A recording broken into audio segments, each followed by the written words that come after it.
Today's show is sponsored by the ABV Barrel Shop. The ABV Barrel Shop is located in the St. Louis metro community of Arnold, Missouri. The ABV Barrel Shop is focused on one thing, single barrels. Best of all, you can try before you buy. Head over to abvbarrelshop.com to sign up for their email and text distribution so you know what they have in stock, what classes are coming up, and who from the industry may be coming in to visit. The ABV Barrel Shop. It's where single barrels live. We are also sponsored by the Bar to Go. The Bar to Go offers traveling minibars that are no bigger than a small purse or toiletry bag. Best of all, they are fully customizable so you can create the perfect piece that is unique for you. If you own your own business, what a fun and unique way to promote what you do. Check them out online at thebar2go.com. That is the number 2 in the Bar to Go. If you have wholesale questions, call my friend Isabel Clark at 504-481-1297. Finally, we are sponsored by the Neeley Family Distillery. NFD is a family-owned business that keeps ringing up awards in the spirits world. Head to Sparta, Kentucky to experience the family history, award-winning spirits, and meet the Neeley family. Check them out online at neeleyfamilydistillery.com. Now, on to the show. Let's drink!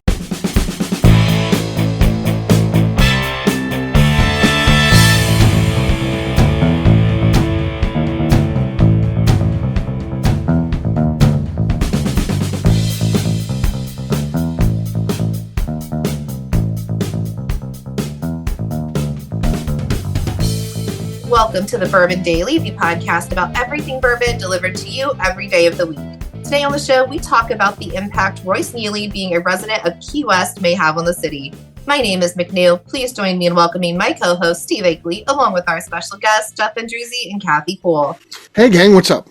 Hello. Hey, everyone. Hey-oh. So, yeah, our friend Royce Neeley, love that guy. He's, getting a place in Key West. And, I think one person can make a difference, and we'll talk about how he could potentially impact Key West as a whiskey town. We'll get to that after the break. For right now, though, KK said there's something that she came up with and said, hey, this is going to be a good topic here. So what do you got? Well, it's something it's been weighing on me, and I feel bad about it. We like to give McNew a hard time about how she says things like, it's ruined. Yeah. In one show, I corrected her and said, it's not a biopic, it's a biopic when you're talking about a movie made about a specific person. I still believe it should be pronounced biopic, but I've been hearing biopic as the standard for saying that. So this is my apology to McNew for giving her a hard time about saying a word incorrectly. Or it's about everyone saying the word incorrectly, and McNew is also on board. Yeah, that could be. That's how things change, right? Yeah. This is an interesting topic because one of my other shows that I listen to every week is a Barbecue Central show. And he always puts up, and it's on, you can watch it live on YouTube. It's Tuesday nights. And he always puts up a listener question of the week. And this one was, if someone's using a word, says a word wrong, pronounces it wrong, are you a douche if you correct them? That's how he worded the question. And it was 60%. If you correct somebody, you're a douche. Okay. That's kind of, but it's kind of interesting. We're talking about mispronunciation. So, So I don't think you guys are douches, because I know it's all in good fun and I can take it and it's fun and the audience loves it. It's great. But if it were somebody that, like, I was trying to have a serious conversation with, and they're just like, wait, what did you say? And they fixate on the word I said wrong, just so then my whole opinion's thrown out the window. That guy's a douche. Yeah, there's that. Yeah. That's a good one. Yeah, there's nothing like when you're trying to make a point and you do stumble on something, and then that's what they focus on. Yeah, it's like your whole opinion's valid. No, I'm still fucking right. Leave my one word alone. Right? Exactly. Yeah. So the artist was here this week, and she was listening with me. We kind of liked that show, and she looked at me and said, "Yep, you're a douche," because I'm one of those that makes the corrections. You like to correct, okay? It's a learning moment for you. You like to teach. It is. I'm here to help. Me too. Well, that's good. Well, that's good. Thank you guys for doing that and keeping us all protected there.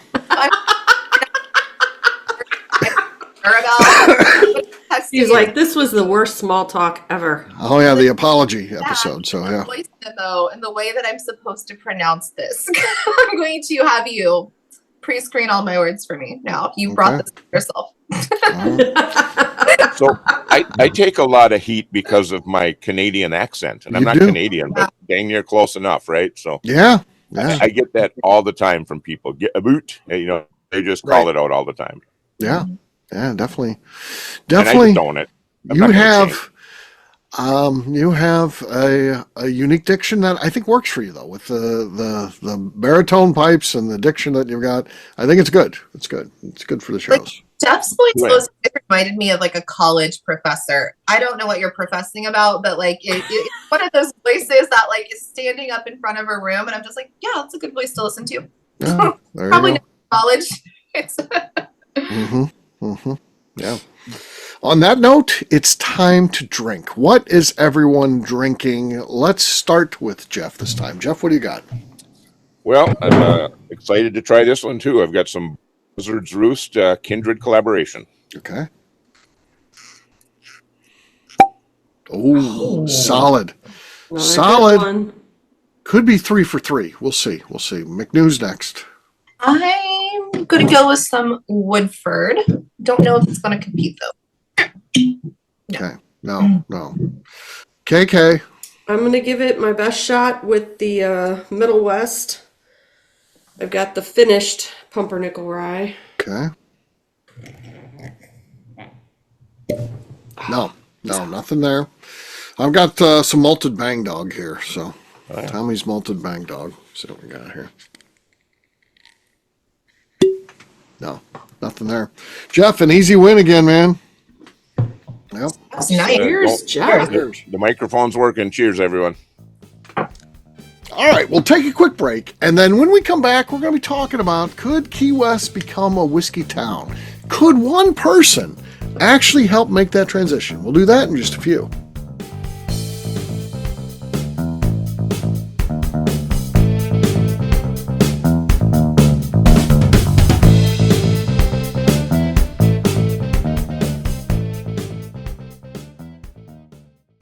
Okay, let's talk about the people that make these shows happen.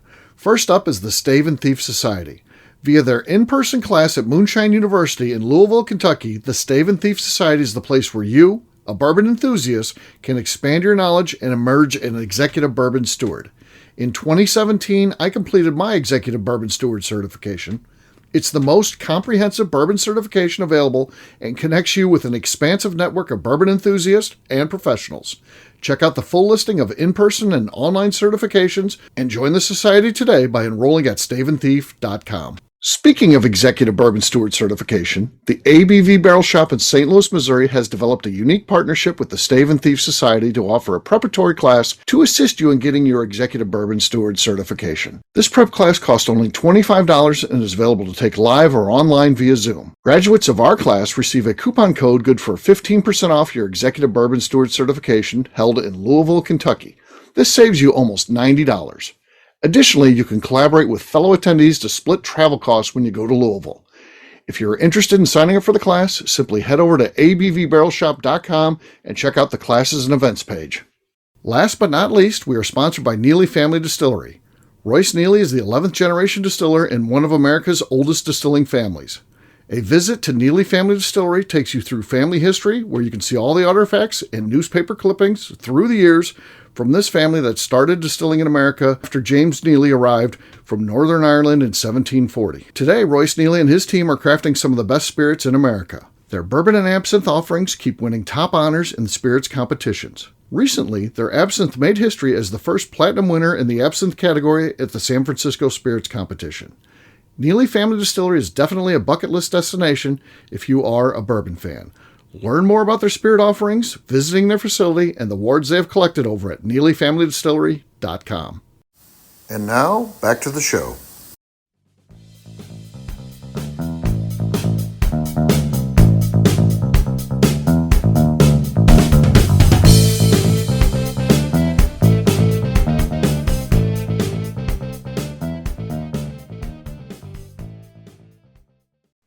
My teeth doesn't like ice cream.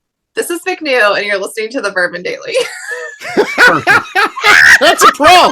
That's a pro right there. Take McNew.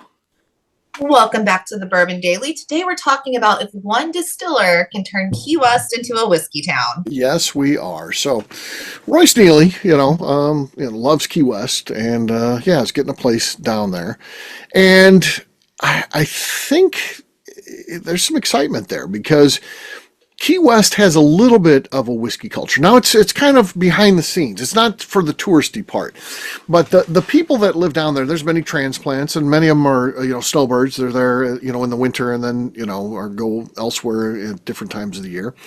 So you are talking about people too. One thing that ties a lot of whiskey people together with people from Key West is people who have discretionary income. If you're living in Key West, you have discretionary income. So I doubt, even though if you go onto the bars that line Duval Street where rum is king and it's just the traditional white rum type of drinks, where those are going to dominate on most of the menus, in reality, the people that live there and stuff like that are probably drinking other things, I think, and probably many of them whiskey. And I think there's plenty of whiskey people down there. We certainly saw that. We did a dinner down there, sold out event, and was great attendance from the locals. And I do think there's a desire down there. And I know that they were building up some steam with a whiskey club down there, and they were having meetings and stuff like that. But it kind of died with COVID when you couldn't meet and stuff like that, and people didn't want to get together, in groups and stuff like that. Well, it sort of fizzled out and went away. The idea with Royce going to be down there now. The idea of getting the group together, and when Royce is there, he can talk about whiskey, can help them out with it, can lead them through tastings, try his stuff out. The idea of doing whiskey events, he's looking for things to do when he's down there. He says he doesn't want to be, just doing nothing. He's still got to manage his business, but he can do a lot of that remotely. And then, he's looking for maybe something to do. He might even do some distilling down there. There's a couple distilleries actually on Key West, and he's friends with one of the owners, and he's like, I might help him formulate a whiskey. And if Royce Neeley's down there running the still, making the whiskey, I got to think even in Key West, he's going to do things right where that's going to be some pretty goddamn good whiskey. I think that, as strange as it may sound, I think one person could potentially start to turn that, give it a little bit of a whiskey culture. What do you guys think about that idea? Well, I think Royce has the combination of the skills, but the personality that he brings. Mm-hmm. He knows so much, but he's not a guy that gets in your face and says, I'm the smartest guy here. He's going to find a way to do it well, and people will gravitate to that. He's a young guy, but man, does he bring some gravitas to the discussion. It's so weird dealing with somebody like a Royce Neeley, because clearly an introvert. So a guy who, before the presentation starts, people are walking in and all that, he might be sitting in the corner almost standoffish by himself. Yep. And you're like, people are filing in and they're like, sitting down and all that. But then when the light gets turned on, and you think, how's he going to do? Fuck, he controls the room. I mean, all eyes are on him. They're eating out of the palm of his hand. I mean, I've seen him do he's one of the best presenters that I know. I mean, the guy is good. So yeah, he has that ability to capture audiences and, doing things like at the VFW Hall, which, again, VFW Hall probably doesn't sound like a good idea. Kathy can attest to this. Is the food there not like, it's like, that was fantastic. They got like a 5-star chef that works down there. He worked at he worked at the Marriott Resort down there. That was his other chef job. Decided he got sick of the corporate life because Marriott is a big corporation, and kind of took that over, including the bar. So he runs the bar and the food there. And he has brought this kind of 5-star attitude to a VFW hall. And like the night before we went, I saw on the board, they got a board on it. It's a VFW hall. So it's traditional like advertising, and anybody can go in there. You don't have to be a veteran. It's one that allows you to go in there just to support the community. You can go in there and have dinner and stuff. A beef Wellington. I was like, at the VFW hall? And so this is when I had never had a meal with that. I had it on the old. It wasn't a Stouffer's beef Wellington. Right. No. This is a real deal. But so Kathy and I went down there. We had this incredible meal when we had this event there. And I'll tell you what, it's fantastic. That guy can cook. and he is good, and he's got it down, and able to serve. He's preparing things individually for people who had special dietary restrictions and needs. He was checking in before each courses and cooking special things for them, and everything's coming out at once. I mean, that guy's got it down. I mean, he's good. And this wasn't 20 people either. No, this was a room full. Yeah. And he's got a son who's like a mini-me, and that kid's going to be, he's going to be a good chef. You can just tell the kid, I don't know, he's 13 years old. That guy, he's going to be good. Yeah. So tell me about the supply of whiskey down in Key West. I've never been there, so gotta make the trip. Yeah. But what do the liquor stores have? What did the bars have? Is it the bars are weak, very weak. Basics. Yeah. Basic. Yeah. Probably like Jim Beam, maybe. Correct. Yeah. That's where the opportunity is, and so someone like Royce could come in and just expand the horizons, do some experiences at the bars and stuff like that, tastings. Yeah. Of just like a whole Neeley family tasting bar, like all of his product lineup as a tasting bar, like an individual, like just little business that people come in as a bar, because like the flavored moonshines can lend themselves to some tropical cocktails. That's true. And I think a lot of things that have rum in them, you can easily replace with whiskey with a good bartender. So you'd have to find someone you trust, like when he's not there, obviously. But like Neeley Family Tasting Bar, Key West, I think that could be a hit. Yeah. Yeah, there's a lot of potential. What's the base population? I mean, how many live down there? I don't know. Yeah, it's a transient population for the most part. I mean, there's a lot of people that are there. Yeah, you got a lot of tourists. People in and out of there. I mean, but I don't. Off the top of my head, it's got to start with the bars and restaurants then, because that's who's going to get that stuff. But I do think again, ultimately, Key West is just a really a small town. And there are key players there, like Kathy. At this event that we did, the Bourbon Dinner, they had like the richest woman in Key West was there. I had no idea at the time. She was hanging out with Ryan Thompson, like Ryan. So there are key players there, and if you get in with them, they know everybody that owns all the restaurants, all the bars. That can actually be expedited if you know the right people, and we've kind of got a pipeline in already with some of the right people. Again, there's this little contingent of people that are in reality, you don't see this when you go there. You're just visiting Key West and having fun. But in reality, it's not really that many people that you need to get to start getting on the board there. And just his presence there could be like, I would assume people would want to get involved when you get this guy who's won all these awards and stuff like that. I mean, he's not coming in as a brand new distiller or anything like that, being like, hey, I'm here now, guess what? No, he's got a hell of a pedigree. He's a well-known entity. So, yeah. And like you said, it's a small town, Steve, but also a drinking town. So it only takes like a handful of people to be like, hey, this guy was at the bar the other night. His product's great. Try it. And it just blows up like overnight. Yeah.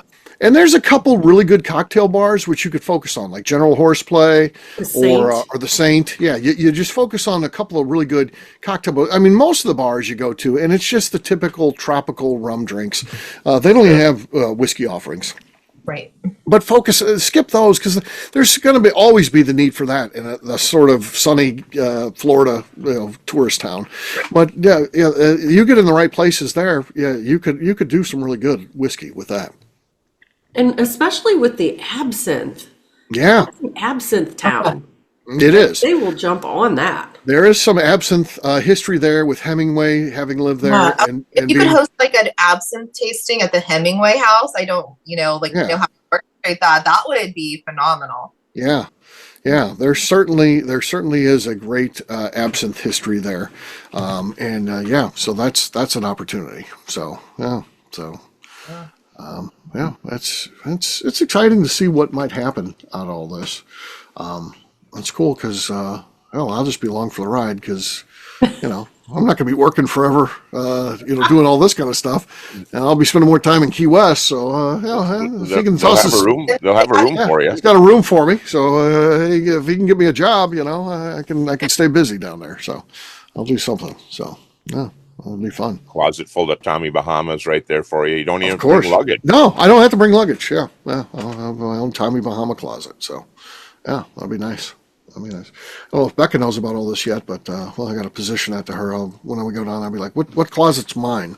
We'll see how that goes over.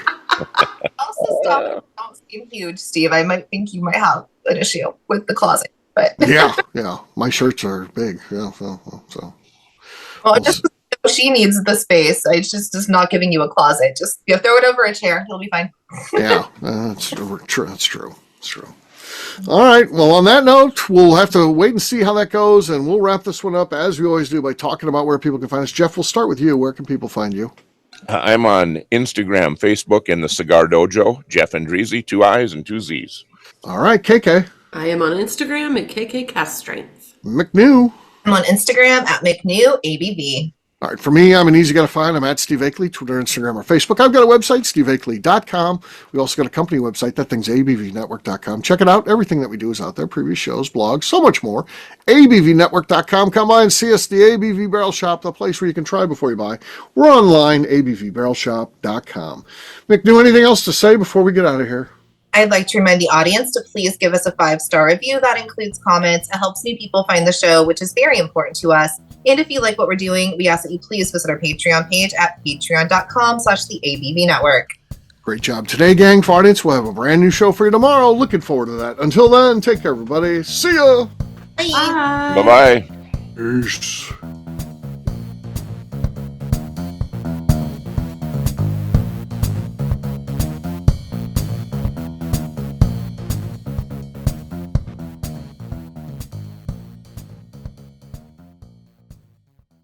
Before we let you go, let's talk about one last thing. The ABV Barrel Shop in the St. Louis community of Arnold, Missouri. The ABV Barrel Shop is focused on a couple of things. First of all, single barrels. We are the place where single barrels live. We go to distilleries, taste through the whiskey, select the best barrel, and have it shipped to our store where we present it to you, our customers, by allowing you to try before you buy. We're also known for the classes that we have in our education center in the store, as well as the events we have with industry professionals from the bourbon business. If you are in the St. Louis area, please come by and visit us at 6 Fox Valley Center in Arnold, Missouri. Or at a minimum, at least sign up for our email and text distribution so you know exactly what's going on in our shop over at abvbarrelshop.com. This is Steve Akeley, owner of the ABV Network, signing off. We thank you for listening to our programming and truly appreciate your support. The Bourbon Daily is part of the ABV Network. For more information or to become a sponsor, please visit abvnetwork.com. Thanks for listening and cheers. This has been a Steve Akeley production.